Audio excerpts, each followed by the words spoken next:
爸爸之前告诉我，所有秘密都在我的体内，身体不是工具，而是与宇宙相连的门。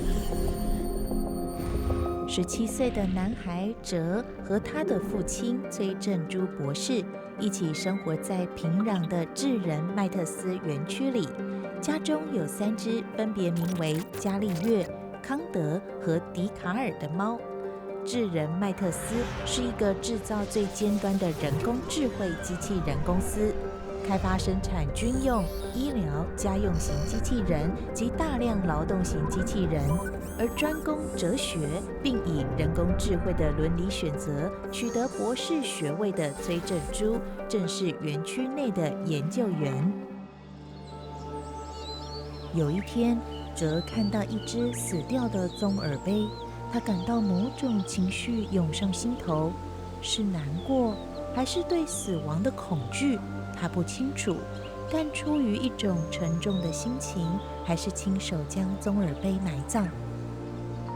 哲一直在园区家中与父亲学习，他也曾提出想去学校，但父亲也以学校丧失其效用，平壤市区治安尚未稳定为由，不允许他离开园区。某一个雨天，哲溜出园区外，想接爸爸，给他个惊喜。当哲走到园区外小广场聆听音乐时，2名长相差不多的男人指出他是没有注册登记的机器人，于是强行带走，关入一座政府专为处理未登记的机器人所设置的集中营。而哲也在那里认识了能够模仿人类的机器人明，以及人类的复制人女孩善。进入集中营最初，哲不断地坚持自己是人类而非机器人，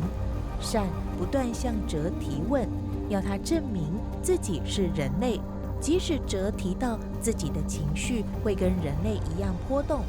善还是无法认同。若想让机器人认为自己是人类，就要把记忆力和演算能力等控制在普通人类的水准，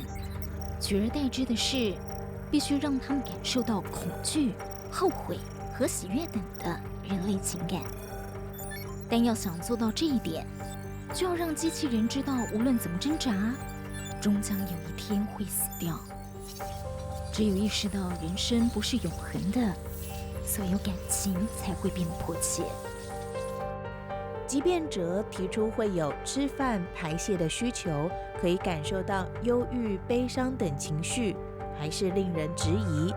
因为众所周知，掌握制造机器人高端技术的智人麦特斯公司，早已研发出可以调节情感的 AI 晶片，打造出与人类无异的机器人。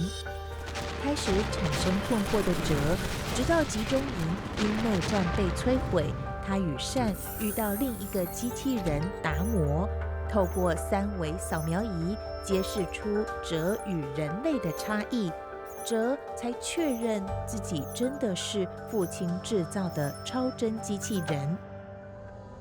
然而，当哲的父亲终于锁定他的下落，联络政府军前来扫荡，想要救儿子回家，哲与善也因此面临被迫分别的命运。我们这次分开，就很难再见面了吧？等到你不再是你，我不再是我的时候，我们就会重逢的。总之，待时间充分经过后，我们还会再见面的。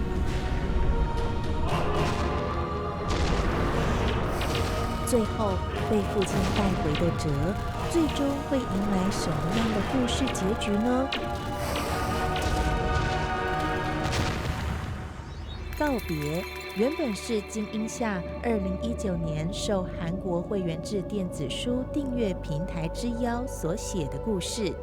，2020年初进行大幅改写，因当时新冠肺炎疫情爆发，面对初期全球防疫失控，无数人死去的局面，他写下这个故事，讨论我们生命的意义何在。